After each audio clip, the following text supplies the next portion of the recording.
Wow, wait till you see what I've got for you here. We're going to look at the logistic differential equation, and I've got some questions for you as usual. When we look at the exponential function over here in its graph, I think you've got to question a little bit, could such growth go on forever?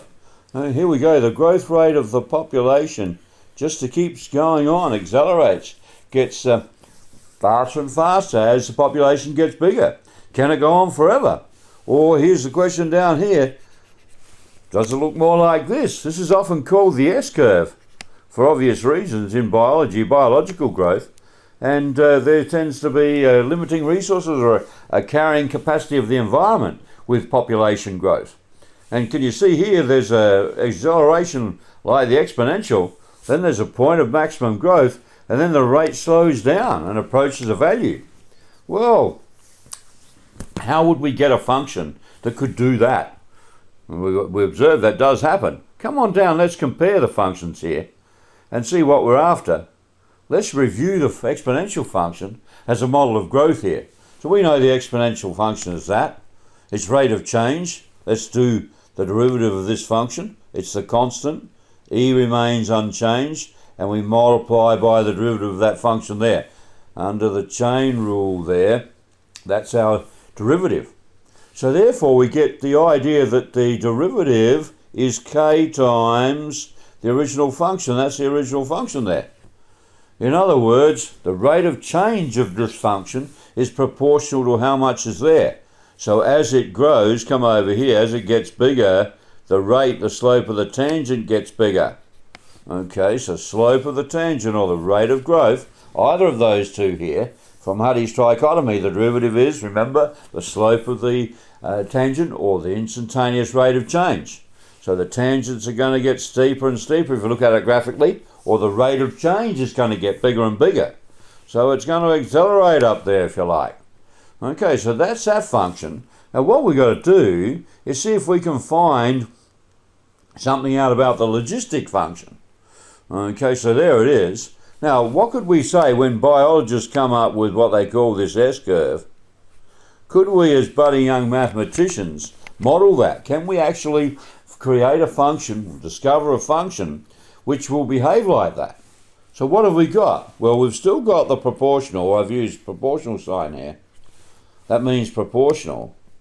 Okay, dp by dt, the rate of change of the population, is proportional to how much is there. And that's still true when p is small. This is this bit down here, when p is small. We've got that.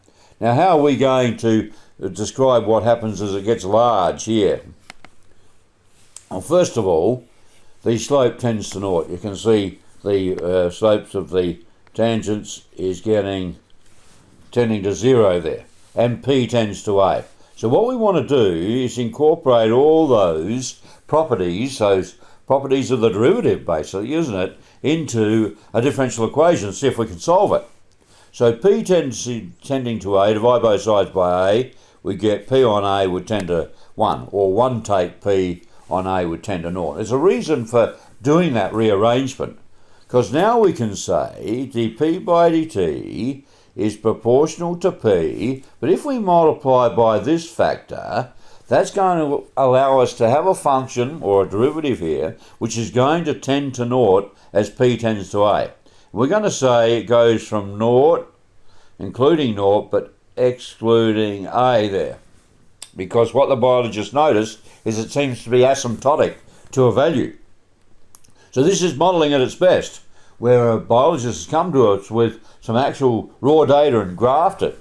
And now the mathematician is trying to and model it with a function. Let's go down and see if we can, what will we do here to get p? The function that we're plotting over here should be labelled there, p there, but what are we going to do? We're going to integrate it. We're going to solve this differential equation and see if we can come up with the function p, which plots like this. Hey, that would be a great step forward, wouldn't it, in your adventure as a mathematician, being able to actually create a function that would behave like that. Okay, come on down then and have a look. Would this function work, do you think? This function here. Let's look at it a little bit. we're saying that's its sort of graph, and we're going up to A. If you plotted this derivative now, plotting the derivative, you'll see it's a maximum at the point of inflection there. That's what we said before. That's the maximum growth rate. And then it comes down. Of course, this function would keep going here. We would have to have an open value there at A, because we're saying it can't quite reach A. It's asymptotic up here. But if you did graph the value of the derivative, it would be a parabola. It would be a quadratic with a maximum value there. Do you remember that stuff? That point of inflection, the maximum rate of change or rate of growth of the function. Okay, we might revise some of that from other courses. That's assumed in this course that you know a fair bit about the logistic function in actual fact. All right, come down now and let's see what we can do. Can we discover the logistic function? Here is our summary of that behaviour of the graph of the logistic function, and it's a differential equation because we've based it on the rates of change of the growth all along the curve. Can you see how important that is? A differential equation is going to relate to the slope of the tangents or the rate of growth. Rate of growth. Remember the trichotomy there. Derivative is rate of growth or the slope of the tangent. And we've based this summary of what we've seen here on differential equations. We've done an analysis. That's exciting. Well, first of all, what can we do? Well, let's get that over common denominator of A. So 1 becomes A over A. So it's A take P over A. Now we know that this differential equation is separable, isn't it? Separable because you've got P's on this side and its derivative over there. Now that's not going to be differentiable. We can't undifferentiate that. Sorry, not differentiable, undifferentiate or get the antiderivative until we get all the P's across with dP by dt. Because at this stage we're suspecting that this has come about by application of the chain rule. And we've got to reverse that now. So we've done that rearrangement, put that over the other side now. So just notice it becomes 1 on P, and this thing is inverted, if you like, because we're dividing both sides by P times A take P on A. All right, so that's our first little bit of algebra. And now we want to try and integrate this, don't we? Oh, hang on, get rid of that. We want to try and integrate this line with respect to t. So we're going to put our integral signs on both sides. Oh, in other words, we can say now we want the integral here, recognising that's come from the chain rule, if you like, and we're going to integrate this just with respect to p equals this with respect to t. All right, well, I think we're a bit stuck now because we've got a quotient here, and we can't integrate that very easily. So come down and let's have a look at what we can do with that. Oh, here's something. If we knew that that was true, and we'll have to have a look at that in a minute, this line becomes a lot easier here because we can put 1 on P plus 1 on A take P in place of this thing here. Okay, and that's going to be easier to do, isn't it? Because we can say it's integral of 1 on P with respect to P, or times dP by dt, and plus 1 on A take P times dP by dt. Oh, that would be good if we can split those up into a sum. Similar to trying to integrate a product in trig-land. We changed the function to a sum, didn't we? Remember that? Okay, well, let's see if we better establish this. I don't know where that came from. Come down and let's see if we can work with it. The way we're going to prove it is take the right-hand side, there it is there, and simplify it. So here getting it all over a common denominator of P by A take P, so that means multiplying 1 on P by A take P on A take P, and 1 on A take P by P.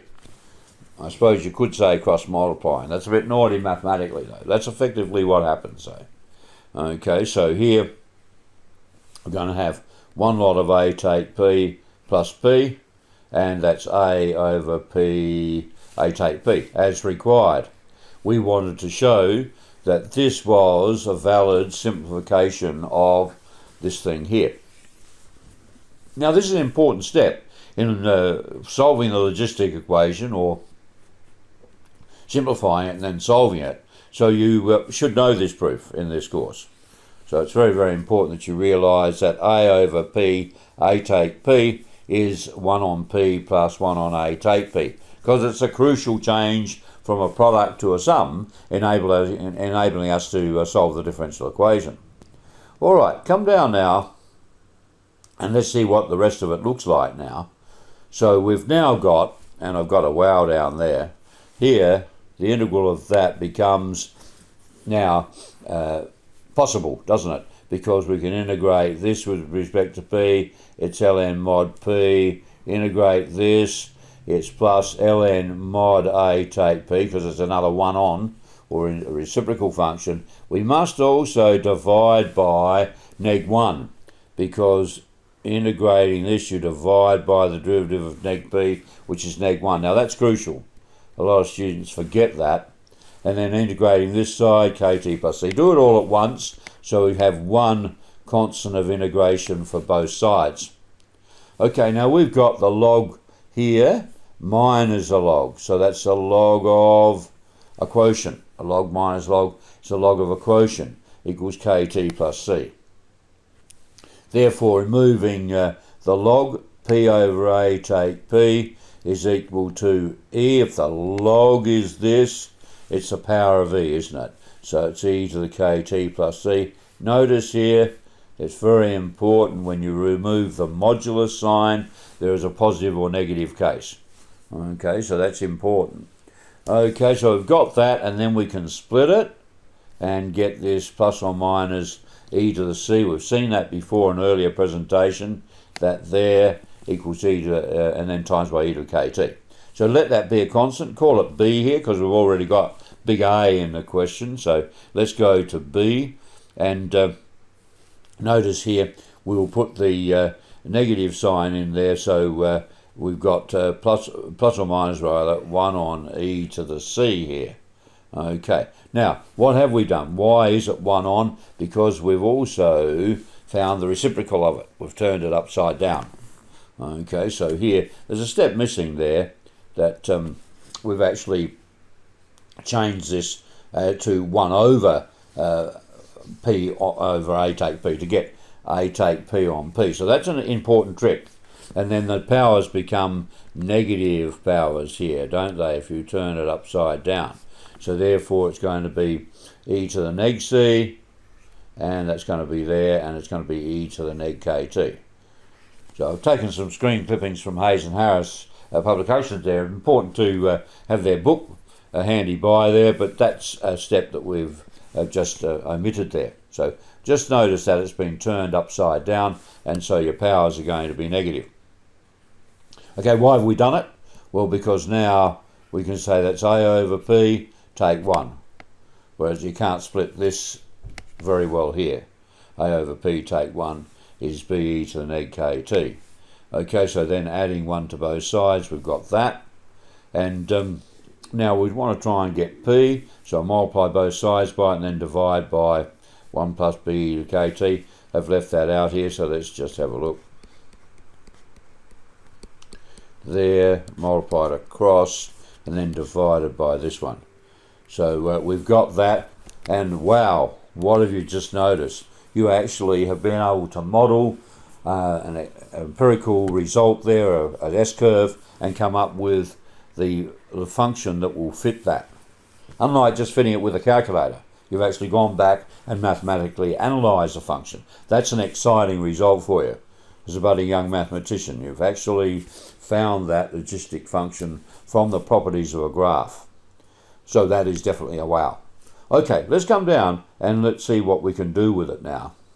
So the idea, of course, is we're modelling population growth, and so here we have a population of 154. Its growth rate is expected to be given by that. So this time they're giving you a model and asking you to look at its implications.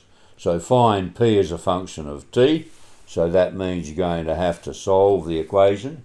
Remember, the solution of a differential equation is that function which will satisfy it, and then use it to find, sorry about that, for use it, find when t is 20 years, and the time taken for the population to go to 480, and what's the limiting population size.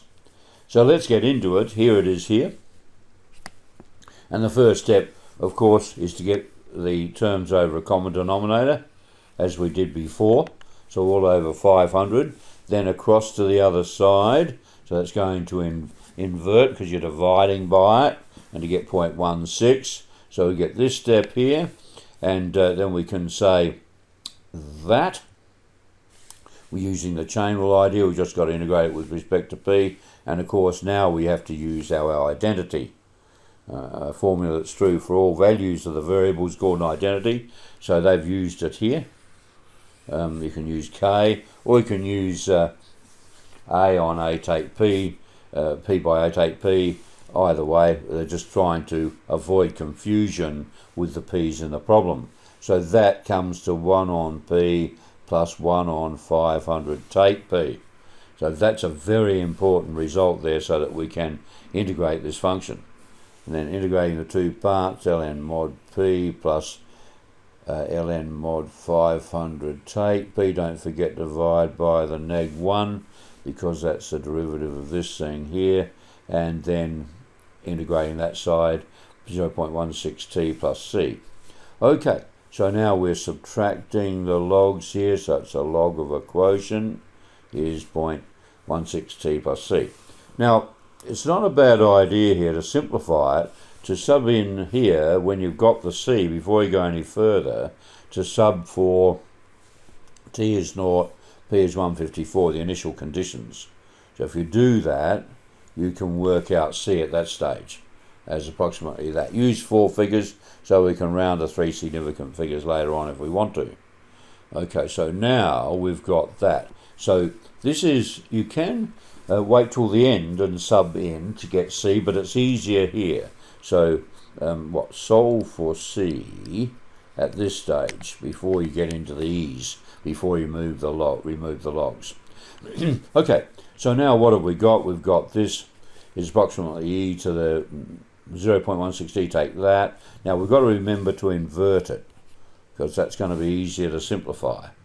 Okay, so a little algebraic trick there. So it's approximately e to the neg that power. So it's neg 0.16t and plus 0.8095. Okay, so that's very important because we're finding reciprocal. We're inverting both sides. Now we can say that's 500 over p, take p over p, or take 1. And now they've done a little conversion here, so we should put this in here, and that is that we've got e to the 0.895 there. That's where that came from. Okay, so we've got that, and we've got our e to the neg 0.16t. Okay, so there's a lot of little tricky pieces in this which are algebraic, so you've just got to watch that, and that's important here. Okay, so adding 1 to both sides, we've got 1 plus 2.247 to that, and now multiplying across by p, and then dividing by this thing, we can go to our logistic function. So we've actually been able to come up with a logistic function for that behavior. Okay, so that was the first step. Now they said, well, what's the population after 20 years? So we can put 20 in place of t and evaluate it. And then we want to find when the population is going to reach 480 without a calculator. And so we've got this thing here. Multiplying across by the denominator and then dividing by 480. This is 500 divided by 480. And then we can solve our exponential equation. If we can divide by 2.247, isolate the thing, and then find the log. So neg 0.16t would be the log of this number over here. Okay, so that negative shouldn't be in there actually. Okay, just notice that now that negative shouldn't be in there. We're finding the log of 0.018. You can't find the log of a negative number there. So they've got it right here. Divide by neg 0.16. So it's about 24.9 or about 25 years.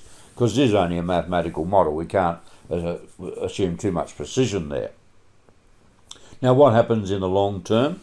So as t tends to infinity, we've got our function 500 over 1 plus e to the negative power, so that e to the negative power, here it is here, will tend to naught because e to the negative power is 1 on e to the 0.16t.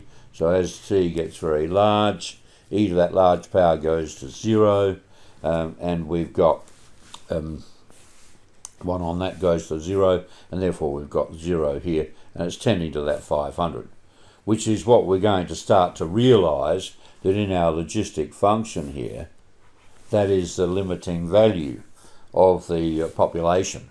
That's how we modelled it originally, wasn't it? That a value ended up on top there, and that's the limiting value of the population.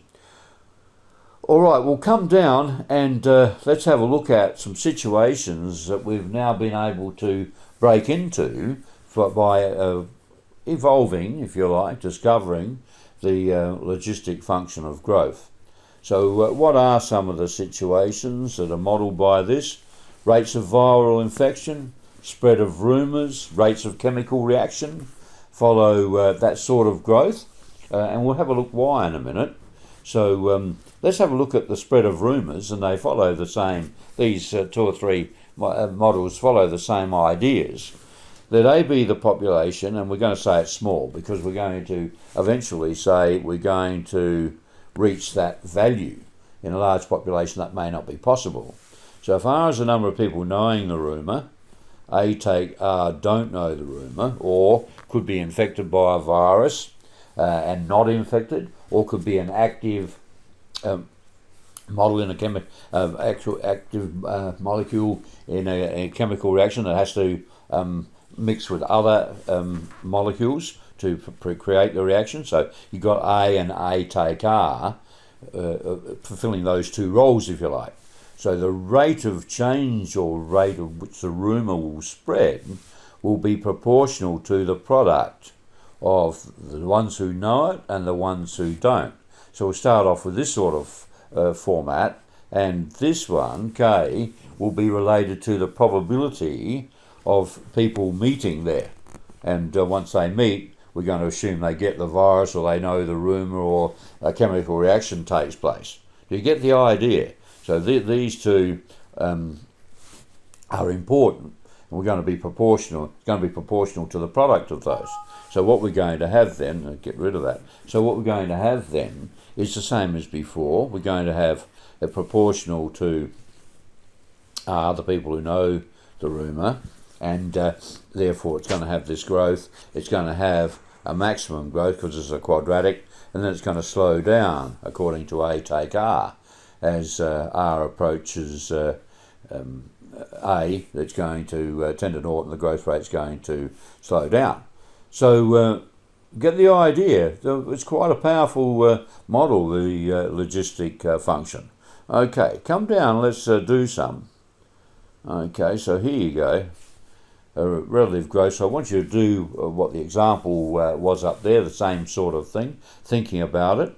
And I think it's very important to realise you are expected to be able to solve the differential equation and work through it. They tend to be quite long, as you saw, and you've got to be careful. Just remember, evaluate that C at the log stage before you go into the E stage, if you like. Okay, so pause the presentation, have a go at these 2, and I think with the rumour one, you're going to use a K take R by R, just remember that, and have a go with that. All right, so I'll show you the answers in a minute. We'll just go down to 3, and see if we can fit on 4. Yep, so we should fit on 3 and 4 there. It's worthwhile having a go at these. Logistic function is a fairly popular one in this course because you can see its importance. Go down now. There's a harder problem here you might like to try. It's got another little factor in it. Yeah, so that you can actually adjust what's going on in terms of introduce predators and things like that in the population. Okay, have a look at that and finish that off now.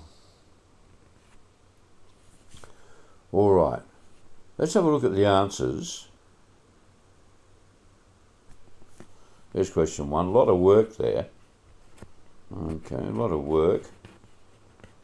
So just remember over here, or over here it is really, subbing in for the value at naught to get the constant of integration there. Okay, to get A, we're putting it as A here, getting that constant of integration. Okay, so make sure you do it there, it's easier there.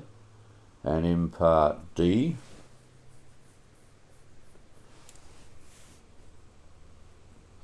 okay, let's look at question 2. Okay, just remembering here with the Rumour model, starting with K, A take R by R, if you like. Okay, a little bit different starting point. Okay, study that. Come down and look at the rest of B. They tend to be long problems. There's a lot of things you can do with them. And then C.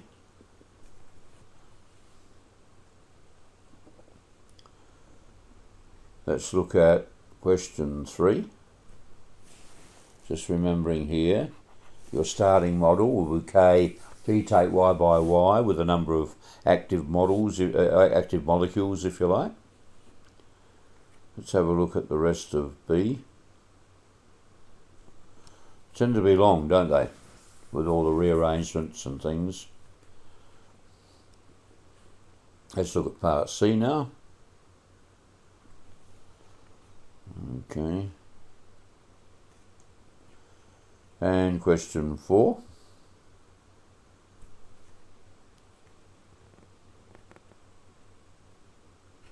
Let's come down and finish off this B part now.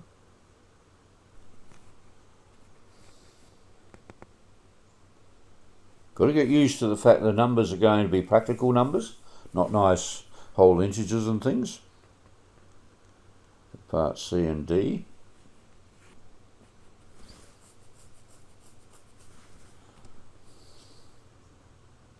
And then question 5. A bit of a hard one.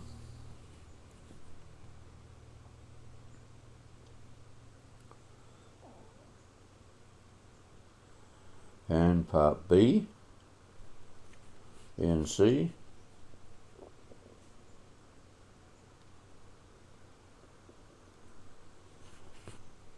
D and E.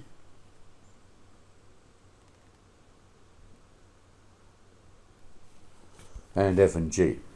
Oh well, hope you're excited about that, because that is a real breakthrough, being able to use differential equations to produce that logistic function.